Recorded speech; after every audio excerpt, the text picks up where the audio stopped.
Helter Shelder. Time for my top 5 best and worst dating stories. Number 5. What's going on, guys? Bunny Chef here. Welcome back to another episode of Pokemon FireRed. Last time, we defeated Misty, the Cerulean City gym leader, and, yeah, that was about it. Oh, and, Nidorino, Kingpin fully evolved into the glorious Nidoking. This episode, we're gonna head down to Vermilion City. First off, I wanted to show a mechanic that I learned and I didn't know about for the longest time. So, remember those berries that I was talking about that we couldn't do anything with? The Bluck and the raspberries, because they're normally used for contests, because this is a Gen 3 game and contests were introduced in this game. So those berries were used for upping your contest stats. Well, here they got a new use in berry powder.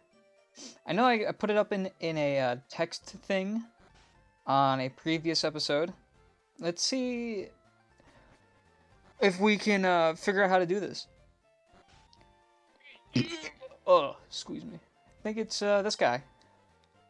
I concoct a variety of medicine from berry powder. Using good berry powder, I can make any kind of medicine. Now tell me, have you any interest in berries? Ah, good. For you, then I have just the thing. The powder jar. Okay. Second floor. Wireless adapter machine for crushing berries. I can entrust you can make berry powder for me using that medicine. Okay. So, I didn't know about this for the longest time. I've played this game so many times, never once used this. So, today is a new day where I get to try something really neat with you guys. Oh yeah, so if you never went to the second floor of the Pokemon Center, you'll get an introduction on what this place is. Basically, the room that's closest to me is for your trading and battling. So if you got a cord to link up with, right? Wireless club room. Right. And this is... Oh, no. Shoot, I guess I'm... Wireless adapter is not connected. What? That's what I thought. Okay. So, yeah, you can battle and trade with your friends using the Game Boy link cable or the wireless adapter.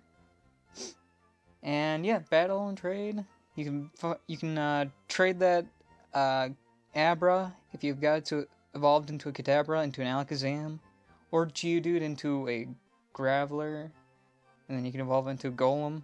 But I highly doubt you'd have a Graveler by now, especially since we just came back from a Water type gym.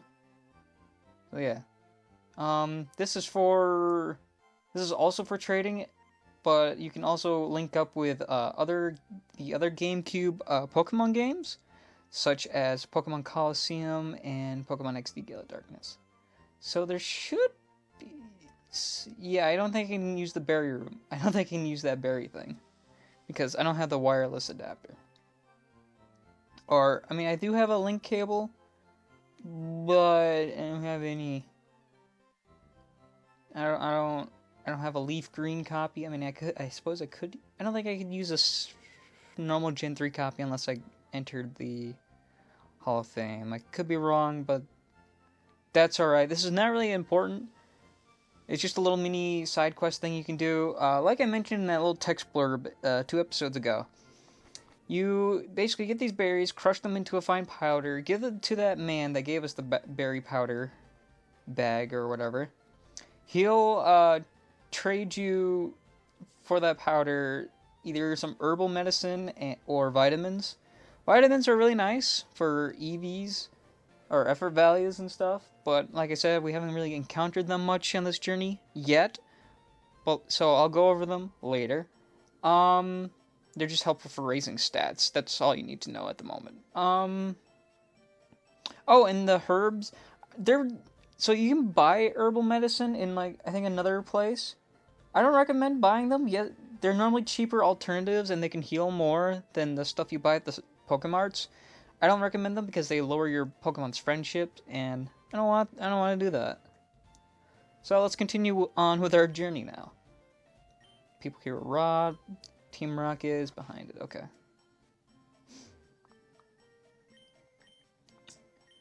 They done to my house, install a TM for digging holes. All right. Let's. Well, he didn't get very far. Man, you're a hell of a burglar, my man. You ransack a place, and you just stand out in the backyard waiting. Okay, well, you know what? We'll get to see Kingpin's first debut as a fully evolved Pokemon. Goddamn, up against actually a competent Psychic type. Yes, that last Psychic type we ran into was an Abra that only knew Teleport. Drowsy here actually knows moves. So scary things about Drowsy, besides it dying, they normally come with the move Hypnosis, which is a move that puts you to sleep, but it only has 60% accuracy. Ooh, Thrash. Okay. Hold that thought. Thrash, basically, you attack for 2 to 3 turns, and, after the second or third turn, you'll become confused. It's a solid move. The only problem with it is just that, you become confused, and I don't know, it'd really suck if I had this as my main move, because Secret Powers kind of become, well, it kind of is my main move of dealing damage, because Peck, Double Kick aren't that strong, and Water Pulse is, well, I mean, Water Pulse is pretty good. I could use that more. I want to say no. If you had a Nidoqueen and she would learn Body Slam instead of Thrash. Drowsy, anyways. So Drowsy is more bulkier and a little slower than what Abra is. Weirdly enough, it got really nerfed in the special split from going from Generation 1 to Generation 2. It had a lot of special attack and special defense, but now it's got mediocre special attack and really high special defense. So it's not the greatest Pokemon, unfortunately. It does get a nice ability in Insomnia where it can't be put to sleep, but it's just not that great of a Pokemon. I personally don't mind the Pokemon. I don't mind Drowsy or Hypno. It's evolved form. Evolves fairly decent at like late 20s. I think like level 26. So not the worst, and I don't think it's too bad. This guy, he says that he didn't need his TM because he could just teach Diglett dig without one. That's awesome, dude.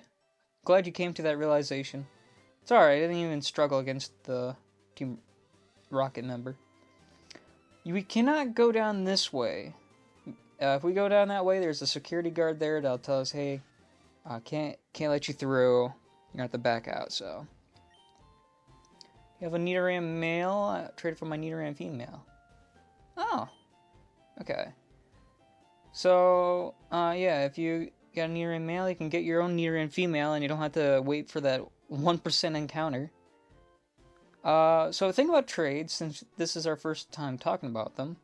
Because this is the only one that, we can actually do. There is one in Cerulean City I didn't show, but we can't really do that one yet because we don't have the Pokemon for it. So, trades are really weird. So, you know how we get, after we beat a gym, it says that a certain level of Pokemon will start to obey. Well, that applies to trade Pokemon too. If a trade Pokemon goes higher than the obey level you have, it'll stop listening to you.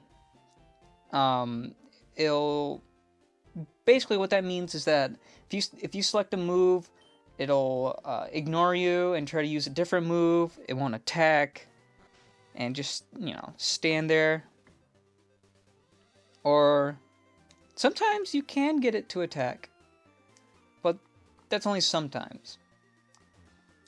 So, um, they can be a pain in the butt if you don't get a trade Pokemon at a good time.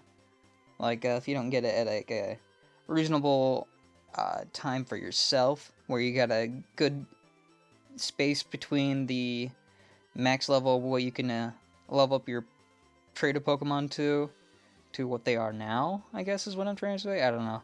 Making it harder than it should. Trade Pokemon also level up faster. So that's dope.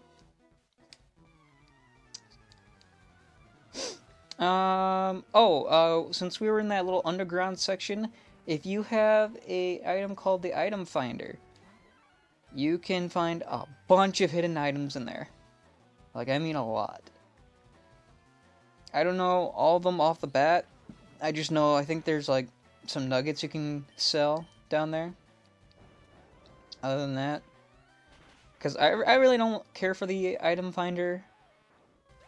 It works really weird compared to like the other versions of that item, where in like the newer games it's called the dowsing machine. That works, I think, a lot better than this. Fuzzy Wuzz, we're not gonna give you focus energy. Okay. Interesting thing about focus energy, it sucked in the original games simply because it did not increase your critical hit chance. I think it actually decreased it, which is like a double-edged sword, because while you want to have as many critical hits as you can in the original games, it can screw you over with your stat buffs, because like I said, Generation 1 critical hits ignored your stat buffs and the opponent's. Whereas normally it would just ignore your opponent's. So if you had like a +2 attack on your Mankey or whatever, and you use focus energy, you're gonna lose. Wait, not focus energy. If you get a critical hit with your +2 attack Mankey, the +2 attack won't be calculated. It'll be ignored. So it kind of sucks. So there's some niche cases where that could be really good for the focus energy lowering your critical hit chance, but I wouldn't advise it. Okay, so I just off-screened both of those picnickers. Nothing really too difficult. One of them, the boy there, had a Squirtle, so that's pretty cool. You don't normally see the starters out well, you don't really see the starters out in the wild, and there's not too many trainers that have them. There's a few, because, you know, they're so rare. I won't skip this next fight, though. This fight is a little challenging. So this guy has a whole ass Butterfree. I believe in the original games, this thing has like I know it has Oh. Okay, well it's dead now. Not so tough. I know in one of the games, it's either this one or the original, it just has a bunch of status moves, where it only has Supersonic, Sleep Powder, Poison Powder, and Stun Spore. I believe in the original games, it was actually a lot tougher and it had Confusion. And since, like I said, Special was one stat, Butterfree was actually quite scary, especially in the early game, because its Special attack stat was really respectable, especially for the early game. Jesus. That thing would tear you up pretty good. But I think it's this one where it just has Supersonic, Stun Spore, Sleep Powder, and Poison Powder. I could also be thinking of a whole other game, but I don't know. That would just be way too specific. I'll have future me bring it up. And Mankey Fuzzy Wuzz just crushed that Butterfree. Goddamn. I know this trainer can be really annoying, especially in the original games, because she only has Pidgeys, and Pidgeys like to use Sand Attack. Thankfully, she didn't use it against me, but I know. So Sand Attack worked a little differently than it does in Generation 2 and onwards. So Sand Attack, when it you know, when it's used just once, it'd lower your accuracy to about, I think, 65, maybe 67%. So your 100% accurate moves would be like 60 something. But here, it got changed in Generation 2 and onwards to just be 75%. So it was hell if you had a really inaccurate move and got hit by something like Sand Attack. My god. Here, this Picnicker has a Raticate. The fully evolved form of Rattata. These things are pretty scary, especially in the early game. As I've mentioned, I think before when I was talking about Rattata. These things have, two pretty strong moves it gets about pretty early. One of them's Hyper Fang. I know that. I think it's that move it gets around this time. I don't particularly remember. I could be wrong, but I know it gets basically two signature moves in a Hyper Fang. Where that's just a base 80 normal type move with like 90 accuracy, 90, 95, and then later on it gets a move called Super Fang, which always cuts your opponent's HP in half. So if you had 100 HP and you get hit with Super Fang, it'll do 50. And then if you get hit again, it'll do 25. So on and so forth. And since it has quick attack on it pretty much all the time, it gets to be pretty annoying to face, and Raticates are pretty fast for this early point in the game. So we made it to Vermilion City. I'm not gonna end it off yet. There's some things for us to get. One of them is by talking to this lady. Urge to battle someone again. We get quite possibly the best item ever in Pokemon. At least for grinding, because, oh my god, them getting rid of this item or not implementing it in other games is criminal. The Versus Seeker, or VS Seeker if you want to be a weenie about it, will allow you to rematch any battled trainer. The only, I guess, the only, what's the word? The only price is, yeah, I guess we say that. The only price is you have to walk 100 steps total to charge it up. Once you walk those 100 steps, you can rematch any trainer that you previously fought. Some of them don't want to battle again, and some of them will. It really depends. Their levels don't really change if you rematch them, so you just gotta, battle them in the right route. And I don't think it works in buildings, so yeah, it does have drawbacks. So we also want to talk to this fisher, tell him we like the fish, and we'll get the old rod. This is how we can obtain Magikarps now. For free, not for $500. They might be, well, no, I don't think they're higher leveled. They should be like around like level 5 when you get them. That's about it. One more thing we can do here is talk to this dude, the chairman of the Pokemon fan club. I'm very fussy. You want to hear about my Pokemon? Good, then listen up. My favorite Rapidash. It's cute, lovely, smart, plus amazing. You think so? Oh, yes, it's stunning. Kindly love it.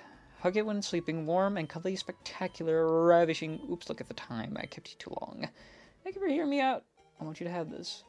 After that very boring conversation about a man who really loves his Rapidash, if you know what I'm saying. Oh, I'm going now, do not. We get the bike voucher. So now, we can go to that bike shop and not get scammed out of our money. God damn, $1 million for a dumbass bike. We can use that voucher and get a free bike. I'm not going to do that yet. Instead, I'm going to go hop aboard the SS Anne. Let's flash that ticket that Bill gave us. And here we are. This place is crawling with trainers. And I'm not gonna... well, here's the deal. I'm gonna show you this room. Before I speed up. This is your room, basically. Your healing room.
It's Shelder!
Alright, well, that was most of SSN, at least all the non-important trainers or things that we can do on the boat. So next time on Pokemon FireRed, we'll see what lies further beyond the ship. See you guys next time. Good night, everybody.